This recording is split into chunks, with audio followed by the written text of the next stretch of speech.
Don't you ain't coming to you. That'll teach you.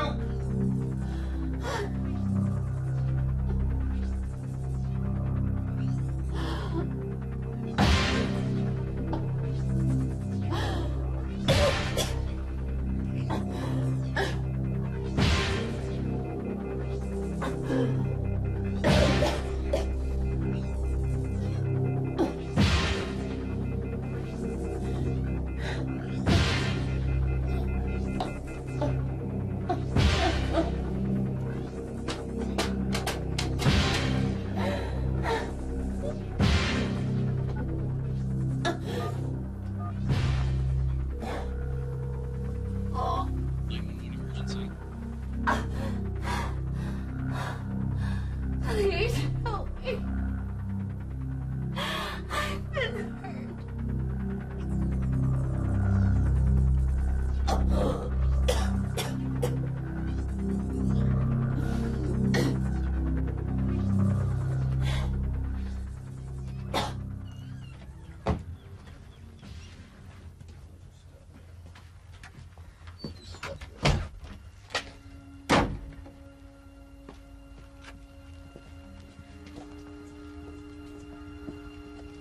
She's going to be all right. The medical unit's looking at her now. She's hurt pretty bad. It wasn't all me. Well, I know I hit her, but when she fell, she slapped her head against the tile. Should have never hit her. No, we got to clear this up. And we'll do She's it going to down be at the okay. station. She's going to be all right. I know she is. All right.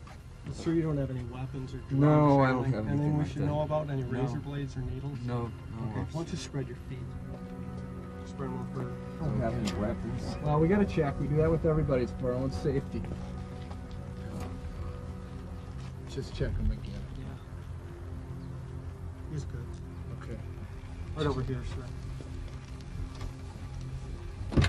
Okay, have a seat in there, then head in. There you go.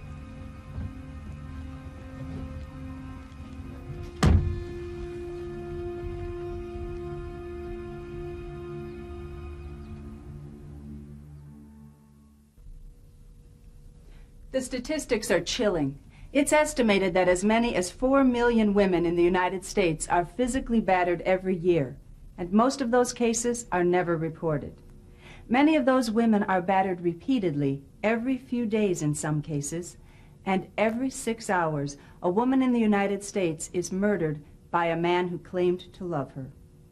This program is designed to explore and explain the profiles of various types of men who batter women. We've created this program for professionals who may encounter batterers and their victims. More specifically, our objectives are to introduce you to the batterer's continuum, describe the 3 different categories of batterers, and explain the batterer's profile as an assessment tool to help you determine the category of batterer you're dealing with. Volume 2 of this series will show you how to use the continuum and the 3 categories to assist victims, with an emphasis on their safety. Throughout this program, we'll be hearing from mjgroetsch, an expert in the handling of battering cases. Mike has interviewed more than 20,000 batterers and victims of batterers. He's the author of the book, The Battering Syndrome, Why Men Beat Women and the Professional's Guide to Intervention, and he'll be sharing his insights with us. Physical battering of a woman by her spouse or boyfriend is sometimes thought of as a private matter. In fact, some segments of our society and legal system continue to use relationships as the primary determinant factor in how they address an act of violence. What I'm trying to say is if you beat your neighbor with a club once, they come on the scene, police come on the scene, they want to arrest you. If you beat your wife 5 times with the same club, they come on the scene, they want to mediate the issue. If you are arrested for beating your neighbor once with a club, they book you on a felony. If you're arrested for beating your wife 5 times with the same club, then you come into the system and they book you on a misdemeanor. If you're prosecuted for beating your neighbor with a club once, and if you're found guilty, they may talk about jail. If you're prosecuted and convicted for beating your wife 5 times with that same club, they want to talk about treatment. My point is that violence is violence no matter who it's inflicted upon, whether it's a stranger or a spouse or a girlfriend. Well, the good news is here. It looks like it's just a bad bruise and not a fracture like we first thought. You know, based on all the trauma to that area, I'd say you were pretty lucky. Listen, I know you may not feel up to this, but I'd like you to speak to someone for a few moments. Is that okay? Just a few questions.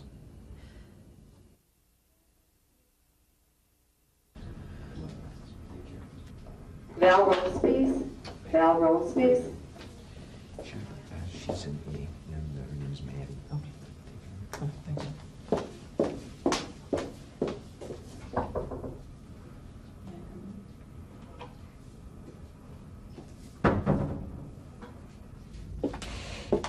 Maddie, I'm Sharon. I'd like to talk with you for a few minutes. Is that okay?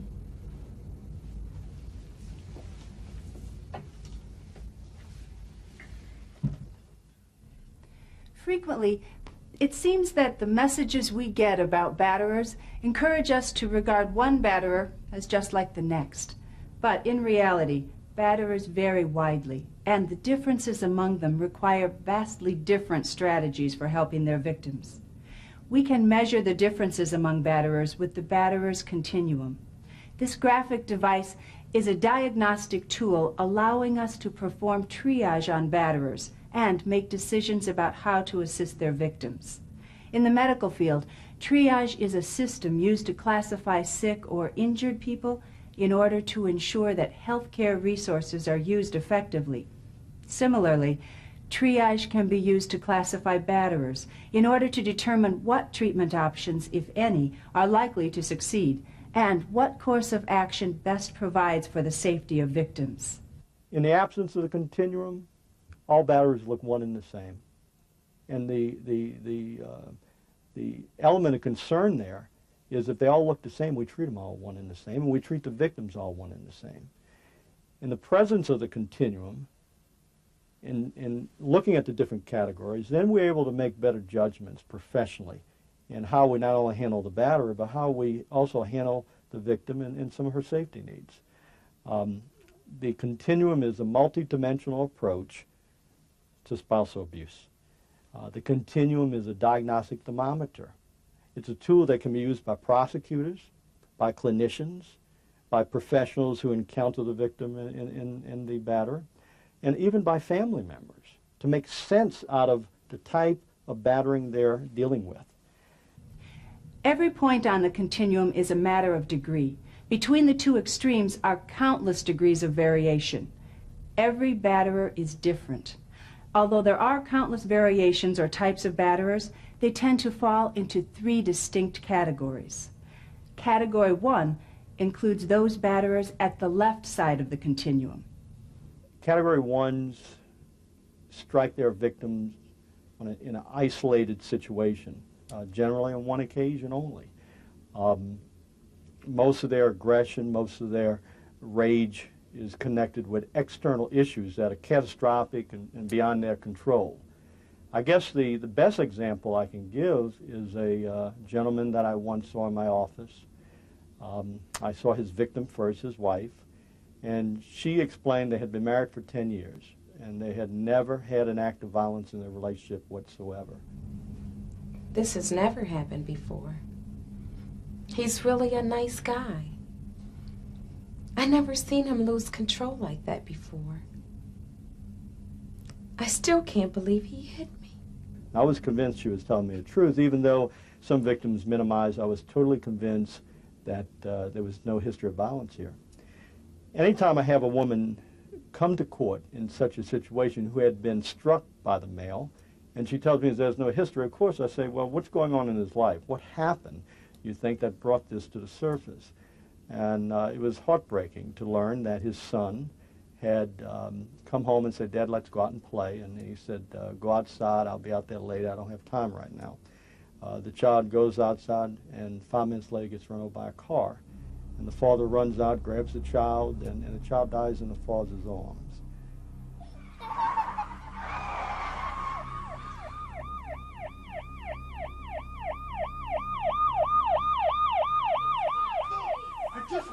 with me, all right? But we have to talk. You Between the guilt, the pain, the rage of it all, several weeks later he hit his wife.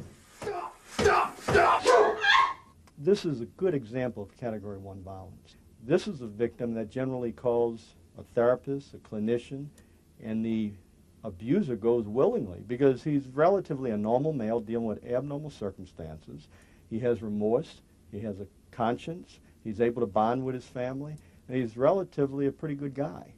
He did something wrong, obviously, and when we get somebody like this, we are very, very quick to refer him to a clinician or to a doctor that can address his particular problem.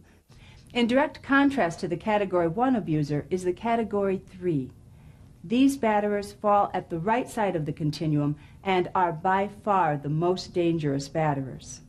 The significant factor here, it's recurring, and it's systematic, it's ongoing.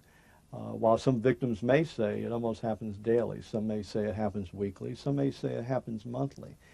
But it's also the magnitude that is of concern as well, because the Category 3 uses lethal weapons.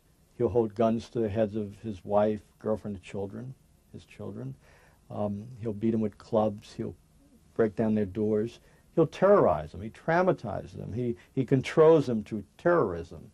So it's also the magnitude of violence besides the frequency of violence that pretty much categorizes that particular class of batterer. Treatment of the Category 3 batterer has not shown to be effective. This batterer beats his current partner severely and frequently. It's likely that this batterer is a serial batterer. He's probably had previous victims, and if his current victim succeeds in leaving him, he will find future victims. Category 2 batterers are those between the two extremes. Their battering tends to be less severe, less frequent, and less likely to be lethal.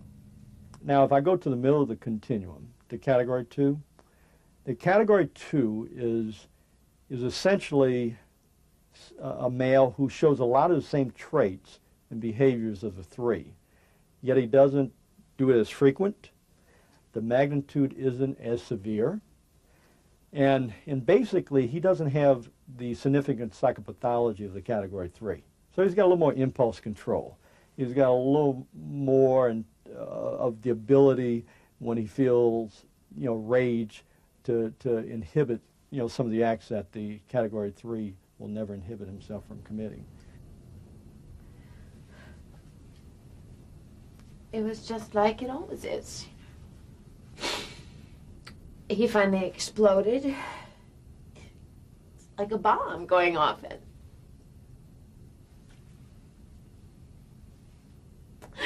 It was so much worse this time.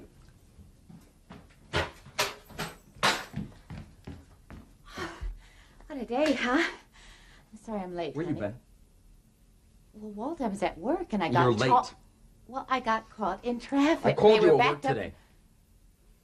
You did? You weren't there. Well, I went out for lunch with you Cindy. Went out for lunch? Who else went? Nancy and Margaret. It was Nancy and Cindy's Margaret last day. and who? I told you. Cindy and... Here, honey, just relax. I'm going to get us some dinner. Wait! I've told you. I have told you and I have told you. Why do you do this to me? What have I done, Walt? You're lying to me, aren't you? Honey, what would I be lying You about? lying bitch. Here, no. Why do you make me do this to you? No, Walt! I didn't mean to hurt me. He'd always stop, But he didn't stop this time.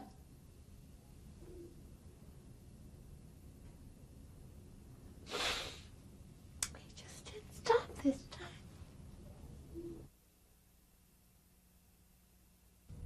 The 3 categories are useful for broadly categorizing batterers and for prescribing courses of action for the women they abuse. But remember, not every batterer is going to clearly fall into one of the 3 categories. Some batterers may fall into a gray area between 2 categories. The 3 categories are the 3 points of reference, or simply that, points of reference. They're starting points and ending points. I always tell someone there could be a Category 1.5, Category 2 1/4. It's a matter of degrees and variations. Your first step toward ensuring the future safety of the victim is determining where the batterer fits on the continuum. To assist you with that, we've developed a general profile of each category of batterer. The first thing you need to look at is the history of violence, especially in terms of the batterer's intimate relationships with women. Category 1 abusers have no previous violent relationships with women. Those abusers in Category 2 have some previous violent relationships with women. In contrast, the Category 3 abuser is a serial batterer. All of his previous intimate relationships have been violent, and all of his future intimate relationships will be violent. Second, focus on the issue of premarital physical abuse. Category 1 abusers have committed no acts of premarital abuse. Category 2 abusers have a pattern of some premarital abuse, while Category 3 batterers frequently abuse their partners before marriage. Next, look at what precipitates the battering. The Category 1 abuser is a normal male dealing with abnormal circumstances, such as the death of a loved one, the loss of a job, or some other traumatic occurrence. These external events trigger his violence. In the absence of such events, his violence would not exist. Category 2 abusers are triggered by a combination of external and internal factors.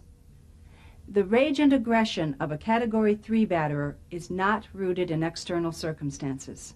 While superficial issues may trigger his violence, most of this batterer's rage comes from within. Because there's always a trigger out there. You know, it may not be stress you and I can relate to. Maybe he'll have one glass of wine. There's always a trigger there. There's the trigger of provocation. Maybe she didn't cook supper on time. Maybe kids were cutting up. So triggers are out there for all of us to react to, but normal people never react to those kind of things. These men do. Next, you need to look at the frequency of violence. Category 1 abusers have only isolated episodes of violence, while Category 2 abusers exhibit sporadic violence. The violence of Category 3 abusers is chronic and systematic. Also, batterers differ significantly in the probability that their victims will die as a result of their beatings. It's highly unlikely that a Category 1 abuser will ever murder his partner. The Category 2 batterer, however, is sometimes capable of seriously injuring or even killing his victim. The Category 3 assailant is the most dangerous and the most likely to kill his partner. Then look at the use of weapons. Category 1 abusers do not use weapons to threaten or harm their partners. Category 2 batterers use weapons at times, while those in Category 3 frequently use weapons to intimidate, threaten, or assault their victims. Consider the degree of remorse that follows the battering incident.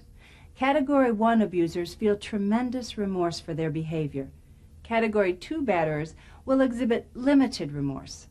Although Category 3 abusers may display what appears to be remorse, it is not genuine and it is used only to manipulate.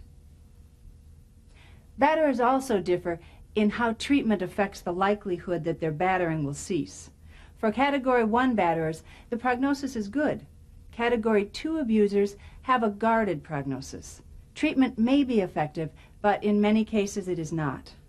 The prognosis for Category 3 abusers is very poor. It is extremely unlikely that treatment will stop the violence of the serial batterer. I don't recommend for any professional to try to treat this group, because if they do, they essentially do two things. They allow him to manipulate his wife back into the relationship or his girlfriend back into the relationship, and also they manage to allow the batterer to beat the system, because prosecutors and judges say, well, everything's okay, he's referred, he's treated. Not true. You have basically set his victim up for further violence and perhaps for death. Domestic violence is not a pleasant topic to think about. It's hard to believe that a person could intentionally hurt or even kill someone they're supposed to love and care about. But it happens all the time, and probably to women you know.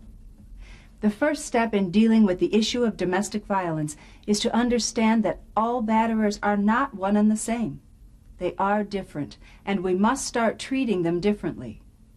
The batterer's continuum helps us do that by separating batterers into 3 categories. Once you've identified the batterer as a Category 1, 2, or 3 abuser, you're in a better position to help ensure the future safety of his victim. Domestic violence can no longer be thought of as a private issue to be kept behind closed doors. It's time to open the doors and lift up the shades and acknowledge domestic abuse for what it is, a disturbing, frightening problem in our society that will not change unless we change the way in which we perceive and address men who batter women. The fact is, women in this country should not go to bed each night in fear that their perpetrator is going to break down the door and kill them. Yet millions do each year. And we must address that. So let's set aside all our ideologies, all our beliefs in terms of schools of thought, and look at this rationally and realistically. These women are in danger, and we have to protect them.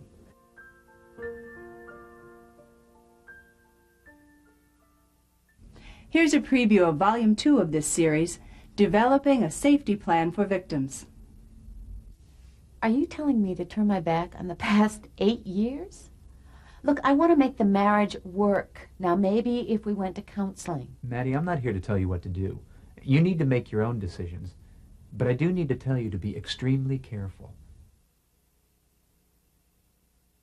Termination of a relationship for a victim is the most dangerous period. We know that as many as 50% of all the women who are murdered in these relationships are murdered as they try to withdraw from the guy. The safety plan should begin by establishing a support system of friends and professionals to whom the victim can go for financial assistance, emotional support, and help with day-to-day practical needs.